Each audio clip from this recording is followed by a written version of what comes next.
what the last years of Elvis Presley's life was like, it's my first guest. Rick Stanley was Elvis's stepbrother. At the age of 17, he became Elvis's personal aide. Both Rick and Elvis developed serious drug problems. As Rick puts it, it became evident that one of us wasn't going to make it. Rick was right. He was one of the last people to see Elvis alive. Will you please welcome a man who has been able to turn his life around totally, Mr. Rick Stanley. Thank you. Thank you.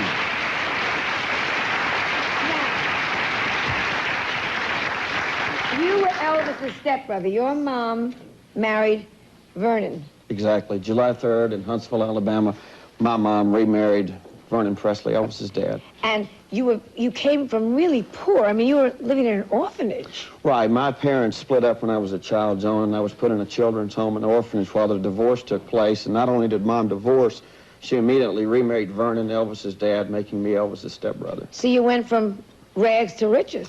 Exactly. It was a difficult time being in a situation like that. They found a way of punishing me by pouring Tabasco in my mouth as a child when I'd leave my bed and try to comfort my brothers. It was tough. This was in the orphanage? Exactly. So now how old? How old? 6. A 6-year-old boy goes from an orphanage where they were not nice to him, and there is Elvis Presley. Did you know who he was? Had no idea who Elvis was when I was 6 years old. I see this young guy, 25 years old. He was already a major star. Oh, yes. Oh, yes. Very cool, very hip, and he walks across the room, and he just kneels down and looks at me and says, "These are my little brothers, you're my little brother, and that's just the way I'm going to treat you." So that was the beginning of growing up with him. And did he treat you like that? Oh, yes. We walk outside the next day. There are cats, dogs, ponies, scooters, bicycles, tricycles, swing sets, 3 of everything. He had it arranged for his employees to buy all these toys and bring them to the mansion. Were you very, very close to him from the very beginning? Yes. Did he treat you like a little brother and yes, that close? He treated me like a little brother. Elvis was very playful. We always played football together. We always had a great time at Christmas time. He made sure I got a lot of attention by making sure I was taken to school every day in a pink Cadillac. We were very close. Were the kids jealous? I mean, you went to school, public school in Nashville. Memphis. Memphis, I'm sorry, of course, Memphis. When you drive up in a pink Cadillac, I mean, do most of the kids go, "Hey, wish that were me"? What? Yes, they did. It was more their parents. I would walk in class and be sitting there for a few moments, and the kids would come by and say, "Hey, what's Elvis like? Mom wants to know. Grandma wants to know." The teacher would get upset and say, "Step out in the hall," and I'd step out in the hall, and the teacher would come out and go, "All right, what is he really like?" So it was That's crazy. so stupid to ask you that. What was he like? Do they still give it to you now? Well, obviously now. Oh, yes. A lot of people want to know about the guy. And the thing that's interesting, Joan, there's so many people clamoring and cluttering and talking about Elvis Presley that people have become suspect if you've even related to the man. Let me ask you, Priscilla wrote a book. Here's a very good example, right? And she said she thinks Elvis had an affair with Ann Margaret. Now, you come out and you say Elvis didn't have an affair with Ann Margaret. There's so... Did he or didn't he? And who knows? I mean, who really knows these kind of things? Well, I can tell you that he didn't have an affair with her because I was there in Vegas at the time when Ann was around. Now, they dated. Before he was married, he had flipped over. I think she really cared about him. But Elvis had me try to, on several occasions, contact her while she was in Vegas, but she let me know very clearly, no, I will see him with my husband around, and that'll be the end of that. So there was no affair. What about drugs? You were... And you counsel you're a minister and you also counsel teenage children about drugs. But you were wrapped up in drugs too. Did Elvis turn you on? Did you turn him on? No, What was going on then? I got into drugs as a teenager like most kids in high school. If you want dope, go to school. It's in every school. So I started out smoking pot, hallucinogenics, one thing after another, and then I started shooting heroin when I was 17. Where? And you were living in Graceland? Yes.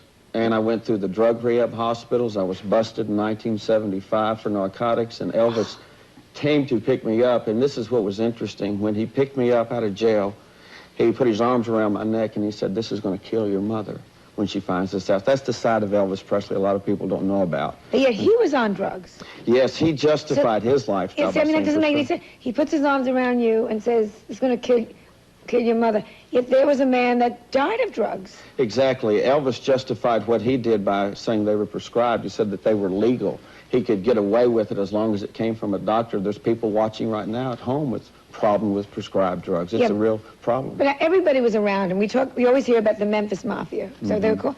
Why didn't anyone say, "Elvis, look what's happened to you"? As an outsider, I saw this man who I knew vaguely, who I adored. I thought he was a wonderful man. He got fat, he got bloated. I saw him a couple times. He was obviously druggy. Why weren't all of you saying, stop it? Where were the girlfriends besides buying jewelry? Where were all these people not to allow this to happen, not to stop it? Well, I can only speak for myself, Joan. I was pretty much a gutless wonder at that time. I was afraid of confronting the man. I was on drugs myself. I was afraid of losing my job. Elvis, unfortunately, didn't have people around him that were direct enough to do that. We have a problem with that when kids hand keys to their buddies that have been drinking. It's the same type of thing, just a different scenario. I was afraid of losing my job, and that's something I have to live with. I have to look back over 12 years and say, Rick, why didn't you confront the man? Why didn't you go to the man? But I was really, really afraid of Tell about your job. You went out and you trolled for him. Is that the expression? Yes. Which means you went looking, what does trolling mean? Trolling meant when we were in Vegas and doing shows, after the show, I would go through the lobby and there'd be a bunch of girls sitting around, and part of my responsibility at that time was talking to some of the girls and bringing them upstairs and introducing them to Elvis. And we would talk for a while. Elvis would sit there and visit with him, and then he would say to me after visiting with several of them, I'd like to spend some time with this one. And I would pull her over and say, Elvis would like to have dinner with you. He would like for you to come in and sit down and visit with him. And I would brief him. He would debrief him. And we would go on from there. What did you tell the girls when he said, did they always end up, they would end up sleeping? That was a nice way to say sleeping with them, right? Are we being nice? Well, he didn't always sleep with them. He was more into companionship. He wanted somebody there to hang out with him and talk with him. All the time. At all times. And when he wasn't there, I was there. I would stay there in the room with him. We'd sit up late hours into the night and talk about a variety of things. Now, he was married to Priscilla. What about one of these girls? She met Elvis, she had dinner with Elvis, she spent the night with Elvis. Did you ever have trouble if the girl said, I'm not going? Or a girl's father showed, don't tell me, let's go to the commercial. But, because I want to hear this. Did you ever have trouble? Yes. Ooh, don't go anywhere. It's gotta be.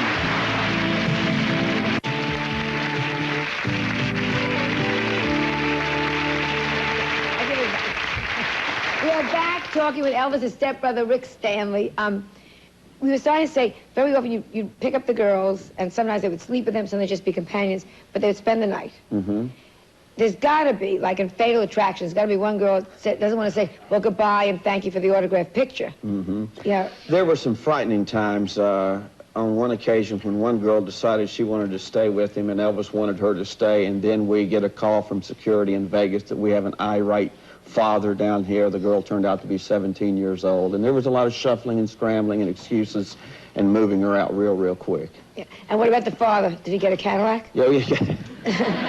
Here's my ring, and call me when she's 18 and a half. Cadillac and a scarf, and he was usually okay. We usually dealt with it that way. We got into some frightening situations. For instance, one time in Palm Springs when one of the girls took some of Elvis's prescribed medication. It got kind of frightening, and we had to rush to an emergency room, so it was frightening sometimes. Oh, my God. Now, talking about the prescribed, or the medication, the drugs, when he died that night, someone told me, who was the girlfriend there? Ginger. Ginger, that she found him on the floor of the bathroom and left him there? What had happened was I had visited with him. We talked about a variety of things. I told him of a girl who told me to stay away from drugs and stuff like that, get my life straightened out. Were you off of drugs at this point? No, I was heavily into drugs at that time, shooting heroin and cocaine and whatever I could cook down and get in a spoon and draw up in a rig. What happened was I said goodnight to Elvis, went downstairs, got some things together. Ginger saw Elvis stretched out on the bathroom floor and thought he was asleep. Now, it's important that people understand this was something that was not uncommon. We've seen Elvis on the bathroom floor before. I've had to dislodge food from his throat when he was on prescribed drugs, so it was kind of common. But she went, showered, did all these things, and then called downstairs and said, I think we've got an emergency here, something's wrong, and he was dead. Was he incontinent? Well, I heard that they had to put him in diapers, and so he was really far, he was really far gone. If there's a man that's on drugs and you're dislodging food from his throat, he should have had a keeper, not a girlfriend. Well, that was part of my responsibility the last few years. But look at the keeper. He was on drugs. The keeper, of all things, was on drugs, heavily in the drugs. It's crazy. Looking back now, as a minister, this is the sickest situation, that's coming out. It's He was being terrible. kept by a heroin addict. His girlfriend said, oh, yeah, Honey Bunch is on the floor, and goes and takes a shower. I mean, what the hell was going on there? Well, the problem was there was no authority in Elvis's life. I think Priscilla did a terrific job for a number of years. She kept him accountable. She was responsible. She made sure that he didn't go too far, and it was only the last part of his life that got completely out of hand. But as I look back now, Joan, 12 years from now, I'm 35. I'm the same age Elvis was when I started work for him. I'm a grown man now, and I look at my past, and I look at what a terrible scenario it really was. But I would like to say that it was just towards the end that it really got out of hand, really completely out of hand. He was so crazy about Lisa Marie, Yeah. who was a friend of my daughter's. They went to the same school when they were small. She was there when he died, which I didn't know that. Yes, Lisa was there, and we talked about... What a thing for a child. We talked about Melissa, you, and what I'd like to say, thank you for referring to your daughter as much as you have on television programs. I think parents would like to hear more adult entertainers talk about children and have concern for them. But Lisa Marie walked through the house. I came back into the mansion. I'd stepped out to run some errands, and she was walking through the house. 9 years old, Joan, and big tears streaming down her cheeks, saying Daddy was on the bathroom floor and we couldn't wake him up. It was a devastating time for all of us, and particularly a 9-year-old child. Oh, I mean, how does a child get over that? Find your father dead on the bathroom floor from drugs? The only thing that And the girlfriend scrubbing her back. I mean, Yeah. this is, and the help drugged out of their minds. I mean, I think the only thing that can help is time. I think she's older now. I think that she's been able to get a good handle on it and understand the problems her dad had. what about Priscilla, who I liked very much when I met her? She tried very hard in that marriage, because she must have known he was cheating. Wouldn't she come back, like Jackie Onassis opened a drawer in the White House and found panties? I mean, where does it stop? You don't know that story? Come back, we'll do another show. But anyhow, did she know he was cheating? Did she have any inkling of what's going on? Priscilla knew. It was difficult, Joan, because what we would have to do is take the dresses out of the suite, the Vegas suite. He would leave, she would go home on a Monday. Yeah, and you would take the dresses out of the... Part of my responsibility is go in with a yellow pad and mark where the dresses were in her closet, take them out, take them to another room. Another girl would come in and spend a week with him. I'd bring the dresses back in. The fact of the matter is Priscilla put up with a whole lot. Priscilla hung in there a real long time. And Priscilla's a terrific lady and a terrific mom, and she put up with more than most women would. She said in her book that he had two kinds of women in his life, what he considered whores and Virgin Marys. And the minute Priscilla had Lisa Marie, he never slept with her again. She said because she became the mother. Is that what you heard too? I mean, I know you. I don't think your ear was at the bedroom door, which mine would have been. But well, if you're in the house and you've got a glass, how does it hurt? Why not? Was that, you think, when the division came? I don't know what happened there, Joan. I know that Elvis was not fulfilling her needs and wants. I understand the situation she was involved with. I don't know why Elvis got to that point. I don't know. She sure was good looking. Beautiful. She scared me at first. The first time I met her in the 60s, I walked into the mansion. She was sitting there. She had the black hair and the mascara. She reminded me of a vampire, so she scared me. But she got prettier and prettier the older that she got. And I don't really understand. I don't know what happened behind those doors, but I understand her point of view very well. We're going to go into the audience and ask them questions. I want to know, you all lived in the house. I met somebody named Charlie, the drummer who I love, Charlie Hodges. Do you see each other? When the death happened, what happened right after that? Did the Memphis Mafia continue? We'll be back and questions from the audience, so don't go anywhere. Whichever camera comes.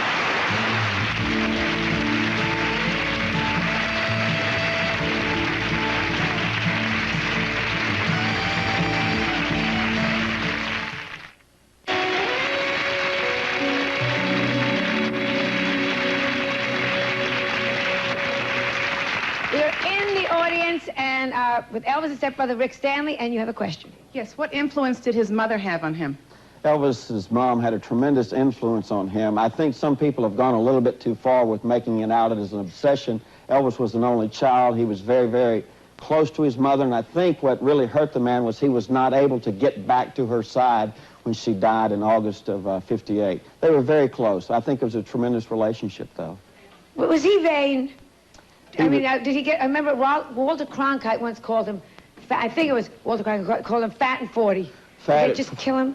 Yes, it really hurt him. Elvis is the only man I ever met in life who could strut sitting down. He was incredibly vain. He was very concerned with his appearance.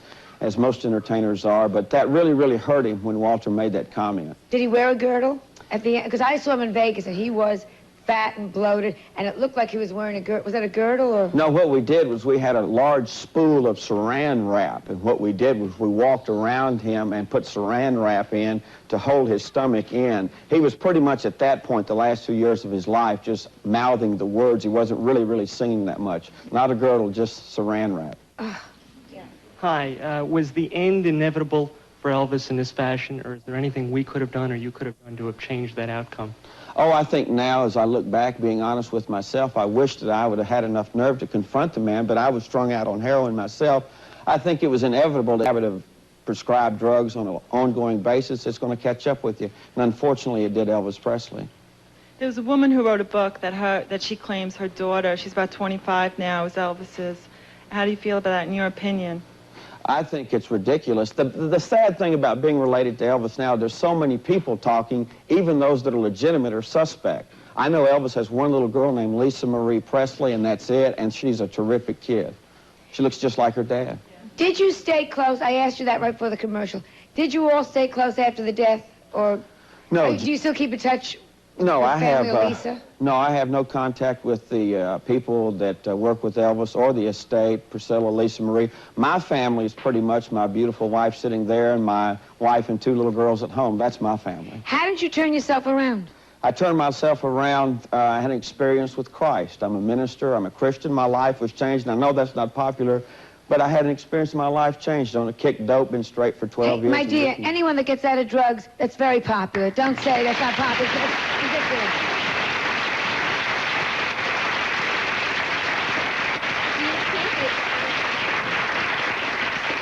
Do you think it's possible that his lack of interest in Priscilla was through a drug-induced impotence? I think there's a strong possibility there, but at that particular time, Elvis was not completely out of it and incoherent. I think it was more of a psychological thing that he had more than a drug-induced state. What are some of the misconceptions about Elvis? Well, I think the thing that people don't consider him an intelligent human being. A lot of people think he's from the South, he's not that sharp. Elvis was incredible. Elvis had a brilliant mind, he was well-read, he had a real interest in philosophy, psychology, religion, things like that. He was brilliant, he was compassionate, most of us know that. He was a tremendous human being. And yet he couldn't see what he was doing himself. The whole world saw. We all saw, right? Who are we kidding? We all saw Elizabeth Taylor get fat, and she pulled herself together. We all saw Elvis get fat and bloated, and just, He had a blind spot there, Joan, and we have people watching now that have family members that have the same thing, and they don't care enough to confront them, to say, look, this alcohol, look, these prescribed drugs, or this, that, or the other, it's going to catch up with you. They're blind spots. With all the money Elvis had, why would he even bother with drugs? Couldn't he find, like, a better outlet? Fame is as addictive as any drug. It's imperative that people understand. Yeah, but I'm famous, and I don't go for drugs. I mean, one thing is, I'm so tired of this. You know that. He was a night person, right? Yes. He slept all day. Did all of you then have to change your schedules around? Did you all have to become night people? Oh, yes, I was definitely a night person. I want people to understand I'm not saying that drugs and fame go together. I'm saying fame is addictive. Oh, yes, I know that. Elvis was very nocturnal. He stayed up late at night, and just when the sun was coming up, we'd usually go to bed. But did you have to stay up with him? That's what I'm saying. Yes, I had to stay up with him, but fortunately, at that particular time, I had something to keep me up to stay up with him. It was almost impossible otherwise to do so. His father lived with him. Didn't he have an influence on him at this point in his life? Daddy had a house adjacent to the mansion, and we did our best to keep things from Elvis. We hid things we hid things from Daddy so Daddy wouldn't do it. There are a few people that Elvis answered to, Priscilla, Vernon Presley, and that was just about it. Now, this sounds like a really stupid question. You think the mother had lived, he would have been different? Pardon? It's a dumb question, but do you think if the mother had lived, if his mother had lived, he was so close to her, do you think it would have been different? He wouldn't have done the drugs, he wouldn't have done all this? I think so. I think she had that much of an influence on his life. I think he'd probably still be with us. Was Elvis on prescription drugs, illegal drugs, too? No, Elvis was on prescribed drugs. I was the one abusing heroin and cocaine. Elvis was very much against those things. As a matter of fact, we went to D.C. one time through the FBI building, and I had cocaine and heroin in a boot, and he was very much against those things. You had cocaine and heroin in your boots? Yes, I had a fly boots that I used to wear and coke and heroin down in there. We went through the FBI building. I had real long hair. I was a little bit nervous and tentative about the whole thing, to be honest with you. I think you can understand why. But he was very much against street drugs. But yet, he was a druggie. I mean, it's easy to say. He was a druggie. Unfortunately. And the doctors? What about the doctors that kept prescribing? We had many Dr. Feelgoods around Elvis Presley who were willing to give him anything. We went to the hospital on 2 different occasions to dry out, and all they really did was monitor the medication. They did not dry him out. Unfortunately, if we be honest, we got to be honest with ourselves, he was a druggie toward the end of his life. Now, we've all heard this, and we know it's awful, but we also, you and I, perhaps more than these other people, saw him when he was wonderful. So just to end this on a good note, say something just one, because I can tell you he was a gentleman and a wonderful, dear, sweet, concerned father. You say something nice, and then we'll go to Well, let me commercial. say, first of all, he shared the same sentiment toward you. He thought of a lot of you, thought you were beautiful, had a crush on you, just like Yeah, I sure, did. right. But Elvis... We're talking before he was on drugs.